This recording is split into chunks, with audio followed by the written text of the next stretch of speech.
नमस्ते दोस्तों, आज क्लाइमेट चेंज की वजह से इंडिया में हीट वेव्स देखने को मिल रहे हैं। इंडिया के कई सारे ऐसे नॉर्दर्न स्टेट है जहां पे टेम्परेचर 45 डिग्री सेल्सियस तक का बढ़ गया है।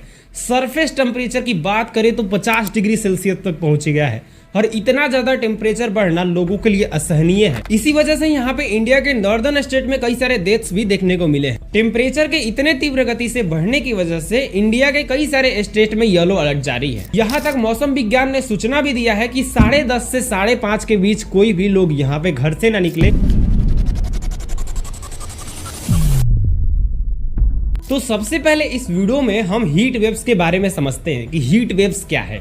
हीट वेव्स दो शब्दों से मिलकर बने हैं, हीट और वेव्स। हीट का मतलब गर्मी और वेव्स का मतलब लहर, यानी कि गर्मी का लहर, गर्मियों का ऐसा लहर जो हमारे शरीर को जला के रख दे, हमारे शरीर को बहुत ही ज़्यादा प्रभावित करे, उसको हीट वेव्स बोल सकते हैं। ये सामान्यतः ऐसे स्तरों पे उठता है, यानी कि ऐसे जगह पे ये हीट वेव्स चलते हैं लंबे समय के लिए जहाँ टेम्परेचर बढ़ गया हो, वहाँ पे हीट वेव्स देखने को मिलते हैं। सही मायने में इसका मतलब अगर हम जाने तो इसको आप ऐसे समझ सकते हो कि हाई टेम्परेचर, यानी कि जो हीट वेव्स है वो हाई टेम्परेचर से सही मायने में कनेक्टेड है। जहाँ पे टेम्परेचर ज़्यादा होगा वहाँ पे हीट वेव्स आएंगे। हीट वेव से हमारे लिए बहुत सारे नुकसान देखने को मिलते हैं। इसके नुकसान बहुत सारे हैं, लेकिन इसके पहले हम कुछ ऐसे प्रभावों को जान लेते हैं जो सामान्यतः हो सकता है।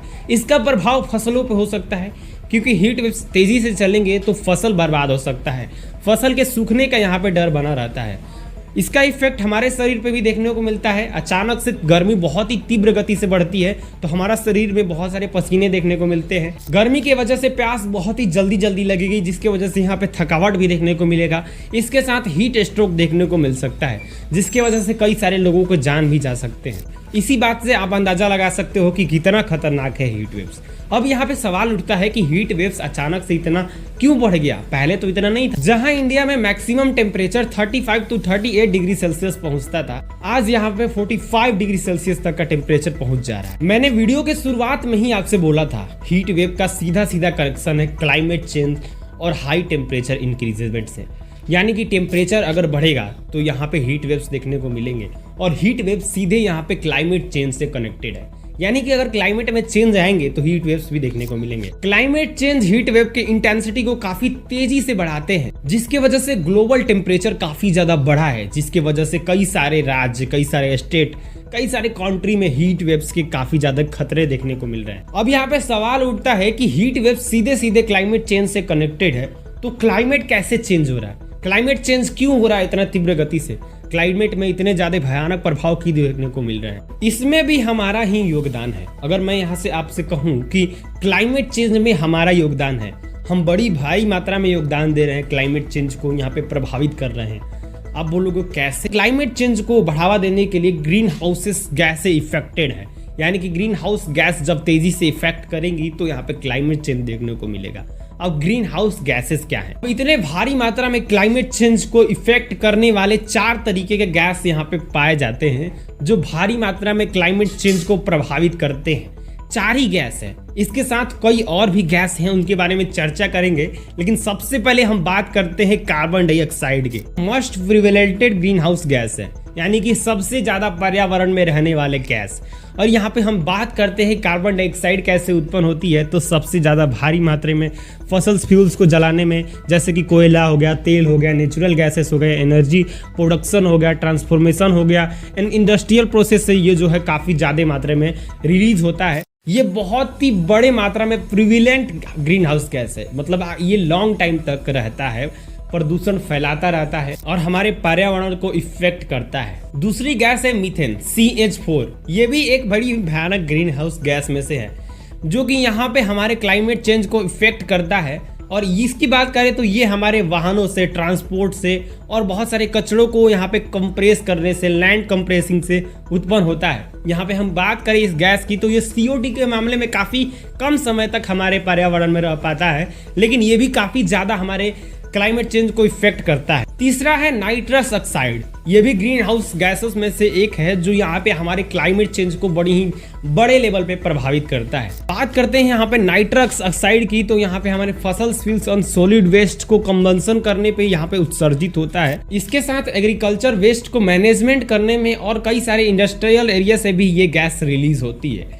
चौथे नंबर वाला गैस बड़ी ही खतरनाक है और काफी बड़े मायने में हमारे ओजोन लेयर को भी ये प्रभावित करता है, जिसमें आता है फ्लोरिनेटेड गैस। इसके अंदर भी कई सारे ऐसे गैसेस पाए जाते हैं जैसे हाइड्रोफ्लोरोकार्बन्स, परफ्लोरोकार्बन्स और सल्फर हेक्साफ्लोराइड SF6। ये ग्रीन हाउसेस गैसेस जो है बड़ी ही खतरनाक लेवल पे हमारे क्लाइमेट चेंज को प्रभावित करती है और ये जो ग्रीन हाउस गैसेस है बड़ी ही भारी मात्रा में जो है ट्रैप का काम करती है, यानी कि जो गर्मी होता है उसको पकड़ती है। ट्रैप में जैसे हम लोग कुछ फंसा देते हैं वैसे ही जो ये गैसेस हैं बड़ी भारी मात्रा में जो गर्मी को ट्रैप कर लेते हैं, जिसके वजह से हमारे पृथ्वी का टेम्परेचर दिनों दिन बढ़ता जा रहा है और क्लाइमेट चेंज, ग्लोबल वार्मिंग जैसे यहाँ पे प्रॉब्लम देखने को मिल रहे हैं। लेकिन अब हम समझते हैं कि हीट वेव से हमारे शरीर पे क्या इफेक्ट पड़ेगा, कैसे हम इस चीज को फेस कर पाएंगे। तो मैंने आपको पहले ही समझाया कि हीट वेव का सीधे सीधे कनेक्शन है हाई टेम्परेचर से। जैसे ही हमारा बॉडी यहाँ पे हीट वेव के कनेक्ट में आएगा, हमारा बॉडी बहुत ही भारी मात्रा में पसीना प्रोड्यूस करेगा, हमारा शरीर ठंडा होने की कोशिश करेगा जिसकी वजह से भारी मात्रा में पसीना छोड़ेगा।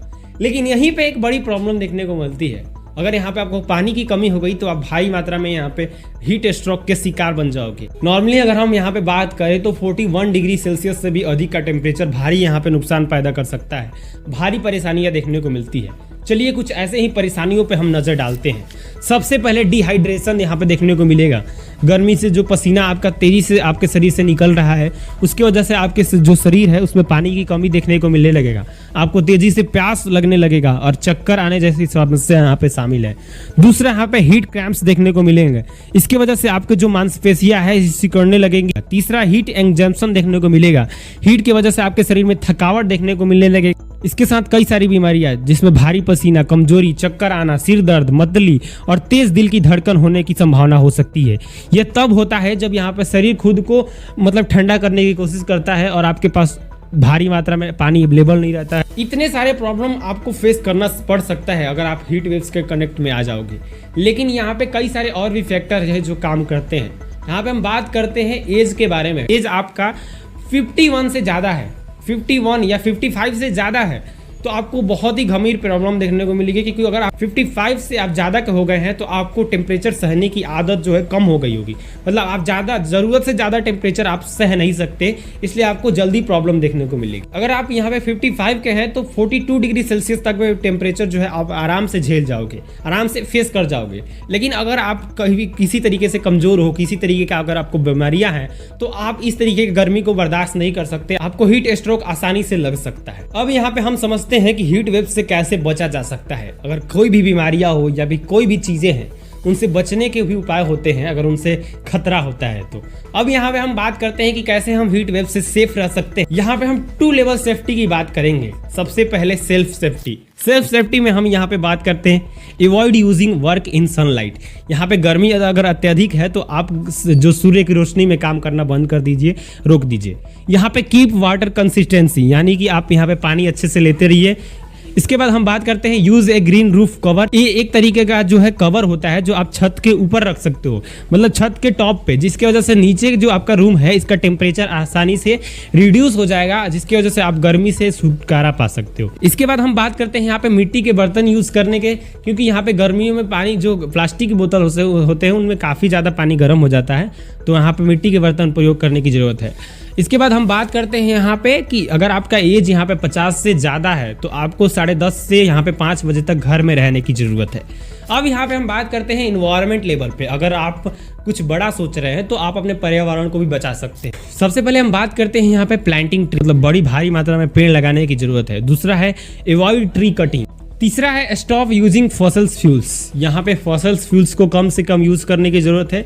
इसके बाद यहाँ पे लो अमाउंट में जो रेफ्रिजरेटर है और एसी है इनको लो अमाउंट में यूज़ करें, क्योंकि बहुत लोग ऐसे होते हैं जो रेफ्रिजरेटर को यहाँ पे बिना मतलब के यूज़ करते हैं, चालू रहता है, जिससे ग्रीन हाउसेस जो गैसें हैं काफ़ी ज़्यादा भारी मात्रा में रिलीज होती रहती है। एसी बिना मतलब के चालू कर देते हैं। तो यह सारे चीज़ें हैं, यूज़ करिए लेकिन लिमिट में करिए। अगर आपको पानी ठंडा करना के रखना है तो आप ज़्यादा से ज़्यादा घड़ा का उपयोग कर सकते हैं। मतलब आपको पानी सिर्फ ठंडे करने से मतलब है तो आप घड़ा का यूज़ कर सकते हैं गर्मियों के दिनों में। रेफ्रिजरेटर को कम से कम यूज़ करें, एसी को कम से कम यहाँ पे यूज़ करें, जिससे जो ग्रीन हाउसेस गैसें हैं इनको आप कम से कम रिलीज करेंगे, जिसकी वजह से इन्वायरमेंट कंट्रोल हो पाए। अब यहाँ पे हम बात करते हैं कि इन सारे मामलों में यहाँ पे सरकार क्या कर सकती है, सरकार किस तरीके से हेल्प कर सकती है हीट वेव से प्रोटेक्शन के लिए। यहाँ पे हाईली इन्वॉल्व करना पड़ेगा, यहाँ पे ट्री प्लांट को यानी पेड़ को रोकने में ज़्यादा यहाँ पे हाईली इन्वॉल्व होना। इसके बाद high rules for tree cutting, यानी पेड़ को कट करने के लिए रूल्स बनाने पड़ेंगे, मतलब क्योंकि अगर ज़्यादा से ज़्यादा पेड़ कट रहे हैं जिसकी वजह से टेम्परेचर ज़्यादा बढ़ रहा है। लेकिन इसके बाद समझते हैं ट्री ट्रांसप्लांटिंग। बहुत सारे ऐसे आप हाईवे देख रहे होंगे, हाईवे बनता होगा या फिर सड़क बन रही होंगी, तो वहाँ पे क्या करा जाता है, पेड़ को काट दिया जाता है। तो इसके जगह पे आप जो ट्री होता है इनको ट्रांसप्लांट भी किया जा सकता है, उसको जड़ से उखाड़ के दूसरे जगह लगाया जा सकता है। यानी कि अगर यहाँ पे कोई पेड़ काट रहा है तो यहाँ पे प्लांट करने का भी यहाँ पे नियम लगाना चाहिए। अगर कोई एक पेड़ काट रहा है तो आप वो 3 पेड़ लगा दे, तो इस तरीके से हमारे इन्वायरमेंट को भी प्रोटेक्शन दिया जा सकता है, इस तरीके का भी रूल्स लगाया जा सकता है। अब यहाँ पे हम बात करते हैं, जो पेड़ होते हैं बहुत ही हाई कंट्रोल करते हैं हमारे टेम्परेचर को। अगर आप पेड़ लगाओगे तो आपका जो टेम्परेचर है आपके एरिया का वो 5 डिग्री सेल्सियस तक नीचे जा सकता है। यहाँ पे इसके बारे में समझने के लिए आपको मैं यहाँ पे आप एक ग्राफ देख सकते हो जो कि दिन का है, दिन के टेम्परेचर का। यहाँ पे सबसे पहले हम विथ ट्री, अगर आप पेड़ लगा लोगे, अगर पेड़ के साथ अगर टेम्परेचर की बात करें, अगर यहाँ पे जहाँ पे पेड़ ज़्यादा होंगे वहाँ पे हवाओं का टेम्परेचर बताते हैं। दिन के 8:30 बजे 26 डिग्री सेल्सियस आपको पेड़ अगर जहाँ पे लगा होगा वहाँ का टेम्परेचर देखने को मिलेगा। हाईएस्ट टेम्परेचर यहाँ पे 32 तक जाएगा यहाँ पे अगर पेड़ लगा रहेगा तो। यहीं पे अगर हम पेड़ बिना लगाए हुए टेम्परेचर देखें तो हाईएस्ट टेम्परेचर यहाँ पे आप देख सकते हैं विथआउट ट्री, जो हवाओं का टेम्परेचर है ये हवाओं का टेम्परेचर है 35 डिग्री सेल्सियस तक पहुँच सकता है अगर पेड़ नहीं रहेंगे तो। अगर पेड़ रहेंगे तो यहाँ पे लास्टली यहाँ पे 31 या 32 पहुँचेगा। ठीक है, रोड सरफेस का जो टेम्परेचर बढ़ता है उसका, अगर हम पेड़ लगाएंगे तो इस टेम्परेचर का हम ज़्यादा से ज़्यादा 35 तक जाएगा। लेकिन अगर पेड़ नहीं रहेगा तो टेम्परेचर यहाँ पे 55 डिग्री सेल्सियस तक पहुँच जाएगा। तो आप समझ रहे हो कि पेड़ों की भूमिका कितना ज़्यादा है हमारे लाइफ में। अगर पेड़ रहेंगे तो हमारा जीवन भी सुरक्षित है, इसलिए भारी मात्रा में यहाँ पे पेड़ लगाने की ज़रूरत है। पेड़ हमारे जो है इन्वायरमेंट को प्रोटेक्शन देते हैं, जिससे हम भी प्रोटेक्ट रहते हैं, हमारे टेम्परेचर भी प्रोटेक्ट रहता है, तो हमें बहुत सारी कम बीमारियाँ होती है, हम हीट वेव्स को सामना भी कर सकते हैं। तो आज के लिए बस इतना ही, ज़्यादा से ज़्यादा पेड़ लगाइए ताकि हमारे इन्वायरमेंट को प्रोटेक्ट किया जा सके। चलिए मिलते हैं नेक्स्ट वीडियो में, तब तक के लिए धन्यवाद।